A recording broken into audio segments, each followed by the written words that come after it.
ka o bisimila radio joliba fiɲɛ siraw kan bi bɛɛ fo ka bɛɛ wale ɲuman dɔn aw minnu sigimɛ ka kunnafoni gafew lakali waati kɔnɔ min ye a waati sele filɛ nin ye laada de don an fɛ yan nɔ ka tandɛnɛ fo ka se jumadonyaw ma ni waati mana se ka ban kunnafoni sɛbɛn minnu bɛ fasiri an balima kunnafonidilaw fɛ an bi kɛnɛ ka lakale bɛɛ bɛɛ lajɛlen bɛ se ka i ka tata sɔrɔ jamana kunnafoni la cogo min na o la an bi Mali kɔnɔna la yan bɛɛ fo ani Mali kɔ kan minnu bɛ k'an filɛ ni sanga in na kunnafoniw la bakurunba dɔw bɛ tali kɛ an b'a daminɛ l'indépendant la ka jira k'a fɔ nin wagati in na ko min bɛ tali kɛ l'américain olu ka ministre min u ka faama min bɛ sa kɛ n'ale ɲɛsinnen don u ka jamana ni jamana wɛrɛw koɲɛ ma n'o ye Anthony Blinken k'ale tun bɛ taama dɔ la farafinna bunakun kan taama in kun cɛra Sénégal jamana de kan o de senfɛ ani Sénégal jamana o ɲɛma Macky Sall olu ye barolasigi dɔ kɛ o de senfɛ a y'a jira k'a fɔ ko Mali ko kuma fɔra sabu ko ni Mali ma a ka kalataw boloda don nataw la l'américain jamana de ye nin kuma fɔ ko u na CEDEAO dɛmɛ walasa ka se ka kalata minnu kɛ février kalo natɔ in na k'a sɔrɔ dun bi CEDEAO ni Mali cɛ limanaw ko gɛlɛyaw bɛ indépendant ye o kuma fɔ min bɛ tali kɛ politique tɔn wililen don min ye Choguel Kokala Mayiga ale nɔfɛ bi ka sababu kɛ kuma min bɔra da ka ɲɛsin démocratie nabaw ma an ka jamana kɔnɔna la yan nɔ n'o ye bɛɛjɛ fanga ye Adima PAEJ yɔrɔ ale ye politique tɔn ye min ye démocratie ka tiɲɛ taba dɔ ye an ka jamana kɔnɔ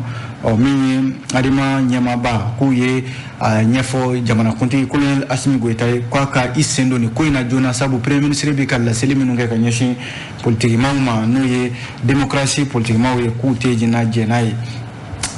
an b'o la waati min na cakɛda dɔ b'an fɛ yan n'ale ka baara ɲɛsinnen don adamadenw ka hakɛ lafasali ma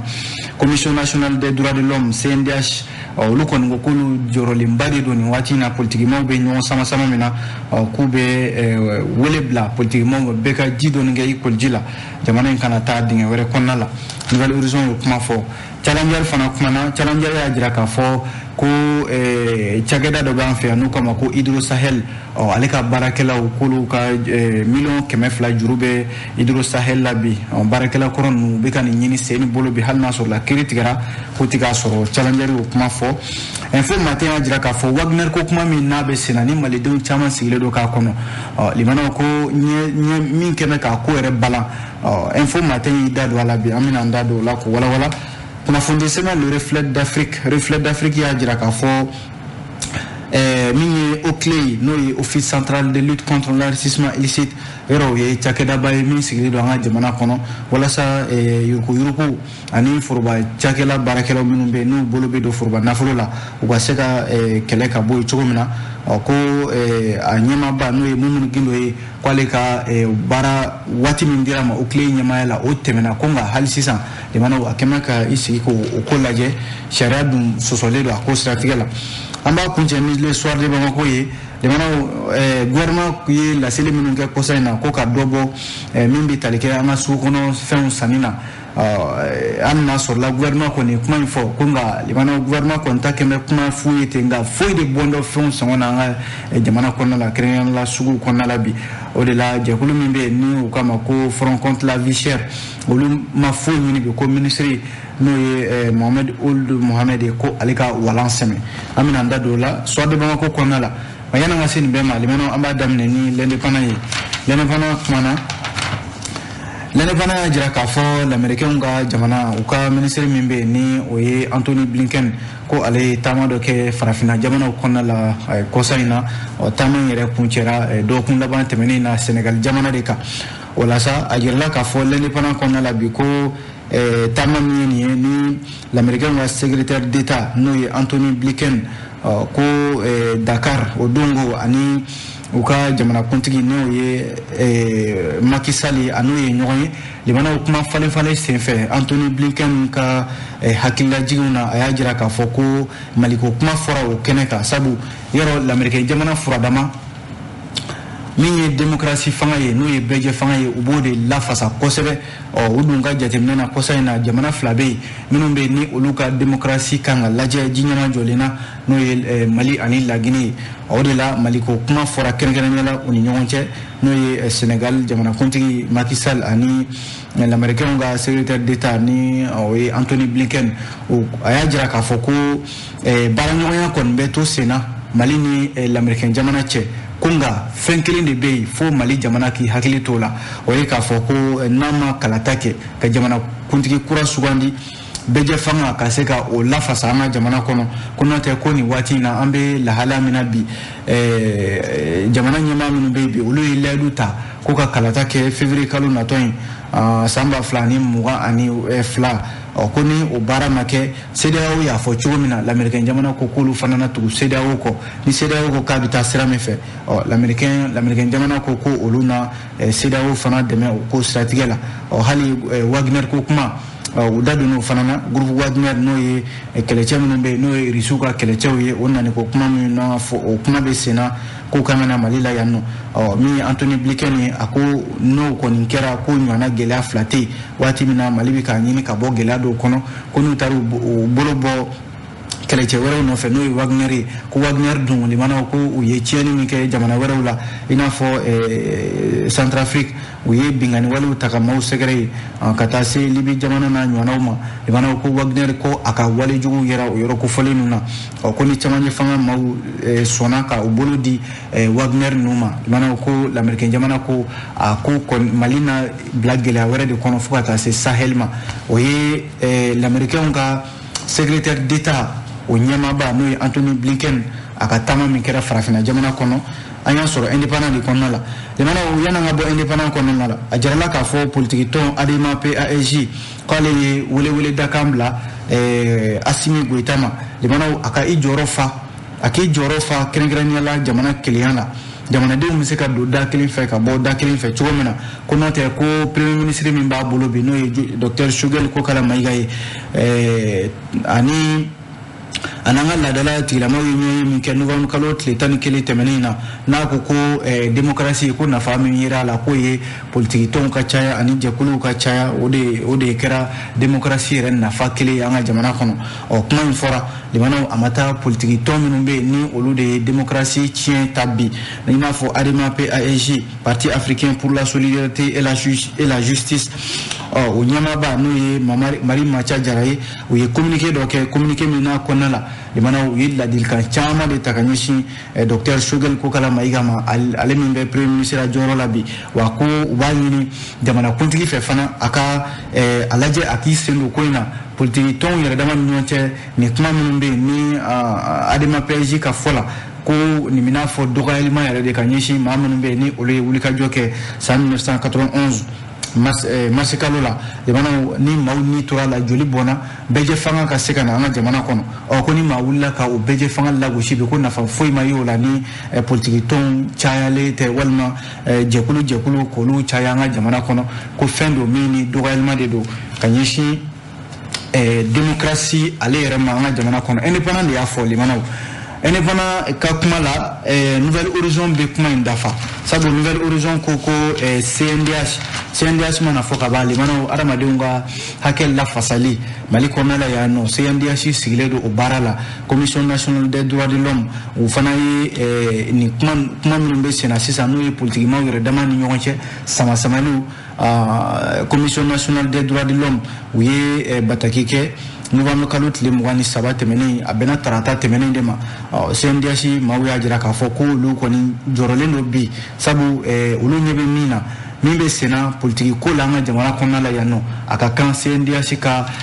kuma politique ma yere dama nyonche ko hakili to ala ko jamana de beje nulu yere dama mena sama like de mana jamana be se ka to kumbalana o de la commission nationale des droits de l'homme a wulla ka wule dakambla kamishi politique ma yere dama ma ka jira ka foko mini mali konaibi juguya ni danteme wali ani binkani wali kanyishi an yere dama ma de bana ko bi se ka dangarike an ga bena o bi se ka dangarike jamana basigili la wa bi se ka dankari yere fana ke jamana kuma nyonya la mindo no de nyinne do jamana de bela jile febi o de kan ke fanye bi an ga mi yanga an yere dama nyonche o ka fusa ka kerefe kuma ka kuma tata ka nyishi nyoma ante o wati la o manga keni watina sabu ni anga jamana shara sumba laje constitution 25 février 1992 les bana allé ale ni bɛnkan sɛbɛn dɔw ka hakilila ye kelen n'o ye pacte international min ɲɛsinnen do pacte international relatif aux droits civils ani politique, la charte africaine des droits de l'homme et des peuples. Limana ni ye bɛnkan sɛbɛnw ye diɲɛ ɲɛfɛ minnu ko ka hadamaden ka hakɛ lafasa fan o fan Mali dun jɛna ni o ye an ka sariya sunba o b'a kɔnɔna la. Limana n'o ye tiɲɛ ye an man ka sɔn fiyewu an yɛrɛ dama ni ɲɔgɔn cɛ waati min na Mali mago bɛ bɛn ni keleya ni basigi la ko politikimaw yɛrɛ dama ka ɲɔgɔn sama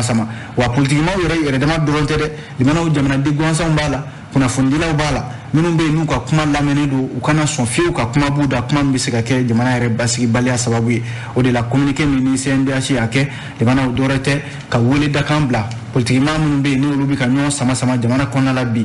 limanaw k'u ka dɔ bɔ a la jamana ka se ka basigi walasa an bɛ se ka kuntilenna kelen sɔrɔ. Kunnafoni u bɛ ɲɔgɔn dafa Nouvelle Horizon ale ni l'Indépendant n'an bɔra ninnu kunnafoni sɛbɛnw min kɔnɔ limanaw an bɛ don min ye Challenger ale kumana Challenger y'a jira k'a fɔ ko cakɛda dɔ b'an ka jamana kɔnɔ n'u k'a ma ko Hydro Sahel ale n'a ka baara kɛ ɲɔgɔn kɔrɔw cɛ limanaw ko juru de b'u ni ɲɔgɔn cɛ n'i ye baarakɛla ta ko a ka baara k'i ye limanaw a ka kan i ka sara de baara dun tɛ kɛ fu o de bɛ senna ko a bɛ se kalo caman de ma minnu ni o juru bɛ kɛrɛnkɛrɛnnenya la baarakɛla minnu bɛ n'olu tun bɛ Hydro Sahel maaw bolo a jirala k'a fɔ ko miliyɔn 200 ɲɔgɔnna a bɛ se o ma miliyɔn 200 in limanaw ko a sen tɛ ka sara halisa hali n'a sɔrɔla ko tribunal de travail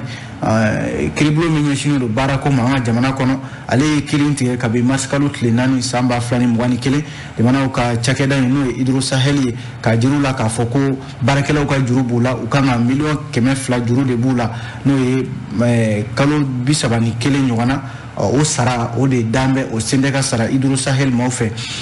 fasidi sɛbɛn ka fɔ la o la sa Challenger y'a jira k'a fɔ a ko tribunal de travail Bamako yan nɔ ale ye sariya in tigɛ mars kalo tile 4 san 2021 ka Hydro Sahel maaw ɲangi ko u kan ka miliyɔn 200 de sara wa o miliyɔn 200 u tɛ da o fana ma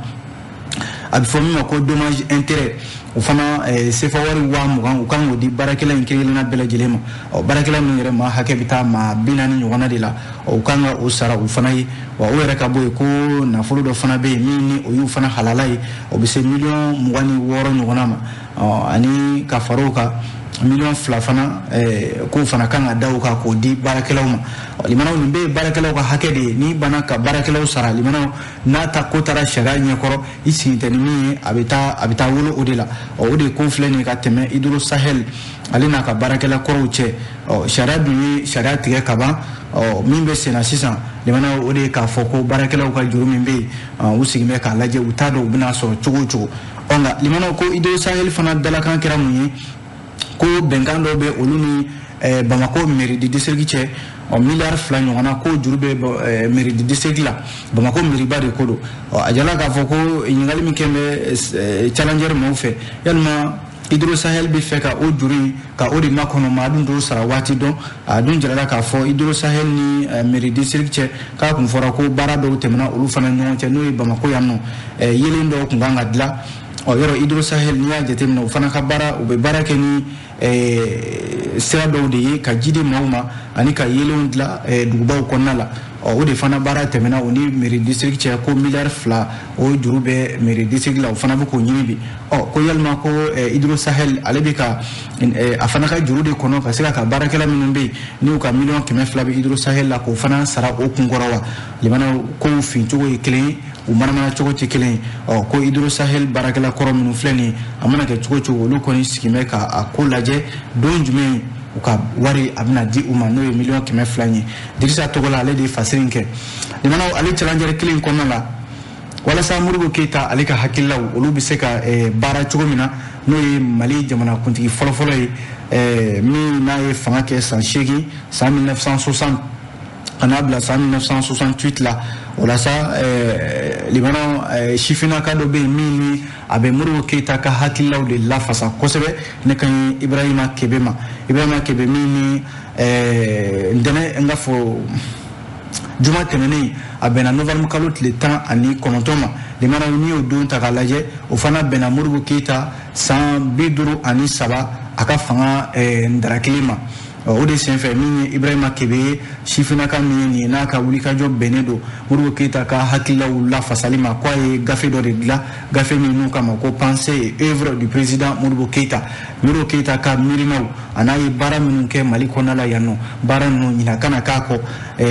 bi denmisɛnninw ka baara kɛ n'a ye bi denmisɛnninw ka u hakili to Modibo Keita ka taabolo la u ka baara kɛ n'a ye jamana kɔnɔna la o de ye gafe in kunba yɛrɛ ye n'i y'a lajɛ gafe in ko a fɛrɛfɛrɛ bɛ se 378 ma ko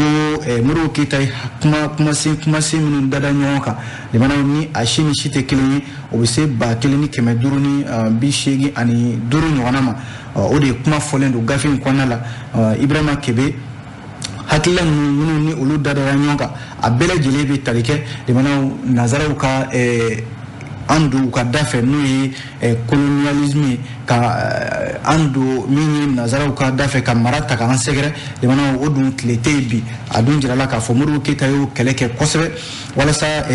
taabolo min bɛ yen n'u kama ko socialisme n'o ye jamanadenw yɛrɛ dama jamanaden yɛrɛ ka hakɛ o bɛ se ka lafasa cogo min na ka sɔrɔ ka fɔ min ma ka se bɛ maa min ye k'u ka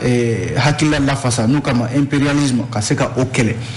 limanaw Ibrahima Kebe a ye nin gafe min sɛbɛn nin ye n'a y'a jira jamanadenw na a kɛra kunnafonidi dɔ de senfɛ juma tɛmɛnen na a kɔnɔ kuma caman bɛ yen i b'a sɔrɔ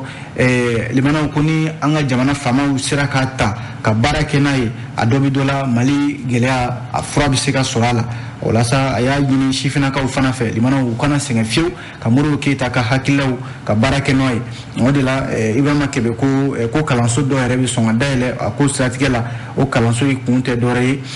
Modibo Keita ka hakililaw a n'a ka a ye baara minnu kɛ a ye faso yɛrɛ kanu cogo min na o kalanw fana bɛ se ka kɛ sifinakaw kunna don nataw la walasa an kana ɲinɛ an kana sɛgɛn Modibo Keita hakililaw ka baara kɛ n'a ye halisa Mali kɔnɔna la sabu ko jamana mago b'a la le challenger an ye nin bɔ a kɔnɔna la n'an bɔra challenger kɔnɔ limanaw info matin kumana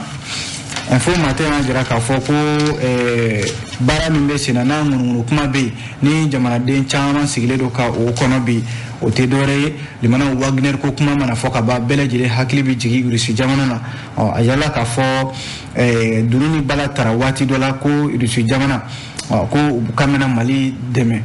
yɔrɔ ni ye jateminɛ kɛ sifinaka caman bɛ Mali kɔnɔ bi bɛɛ lajɛlen bɛ ka tɛgɛrɛ fɔ bɛɛ ko in jan bɛɛ lajɛlen k'a fɔ ko ni Irisi nana Mali dɛmɛ k'a bɔ nin gɛlɛya in kɔnɔna la yɔrɔ an ka jamana ɲɛmaaw yɛrɛ premier ministre Choguel Kokala Mayiga ale y'o kuma fɔ don tɛmɛnenw na diɲɛmaa ɲɛma k'a fɔ ko Mali ale dɛmɛbaa dɔw bɛ yen minnu ni olu ye an to kɛlɛ guwanin na limanaw k'u fori ka bɔ an kɔrɔ n'o dun bɛ sen na Mali dun bɛ lakanabaliya kɔnɔ a ka kan limanaw ni maa min kan k'i dɛmɛ n'a y'i fori ka bɔ i kɔrɔ i k'i bolo bɔ maa wɛrɛ nɔfɛ o tɛ dɔwɛrɛ ye o ye Irisi jamana ye an ka jamana faamaw b'o sira kan bi ni a fɔra yɛrɛ ko Wagner ko kuma de bɛna bɔ o ko hukumu kɔnɔna la n'o ye Irisiw ka kɛnyɛrɛye kɛlɛcɛ ninnu ye n'olu kan ka na an ka jamana kɔnɔ yan limanaw ɲininkali min bɛ yen ni info matin kɛlen don k'o k'a yɛrɛ la mun de kɛlen don ka Wagner ko kuma a fɔra ka tɛgɛrɛ ni dunu ni bala ta ko la halisa limanaw ɲɛ kɔni senda ka sɔrɔ a la kunnafoni jɔnjɔn ma se ka di jamanadenw ma k'a fɔ ko Wagner u nalen ye nin ye u kɛtɔ filɛ nin ye ka baara kɛ nka limanaw nka o n'a ta o ta Irisi jamana ɲɛmaaw i n'a fɔ u ka minisiri min b'u ka jamana ni jamana wɛrɛw cɛ baara kunna Sergei Lavrov ale ni an ka jamana ɲɛmaaw da bɛ file kelen na sabu Irisi jamana y'i kan di k'a fɔ k'u na Mali dɛmɛ a mana kɛ sira o sira ye minɛnko la o kalanko la o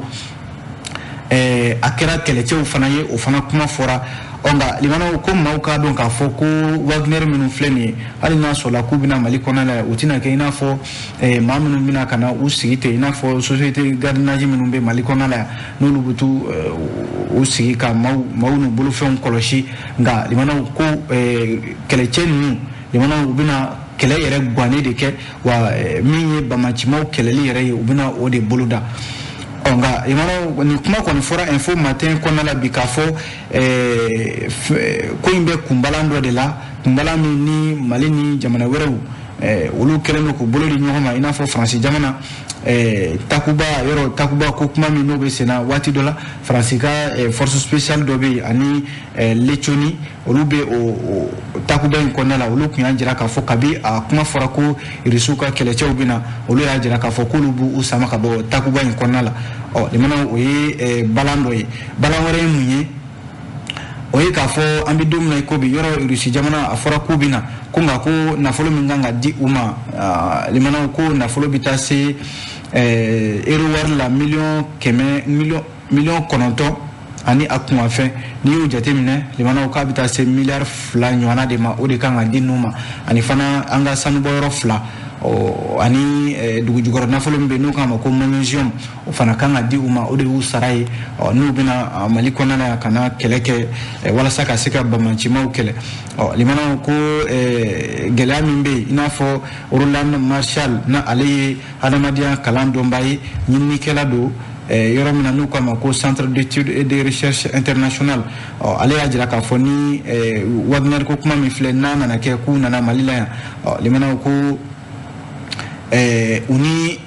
mimi talike coordination des mouvements de l'Azawad no semaye onu lutna be kola oni France tna be kola oni jama wore minumbe ni olubina andeme bi le mana onu lutna be kola note ko Wagner ko kuma tiendo galufo itala ubina mali konala ya wa ubina kelereke halna sola akuma ma fo pambarapa jamana de be kame ngami ala srawore wi le mana oni jamana nyama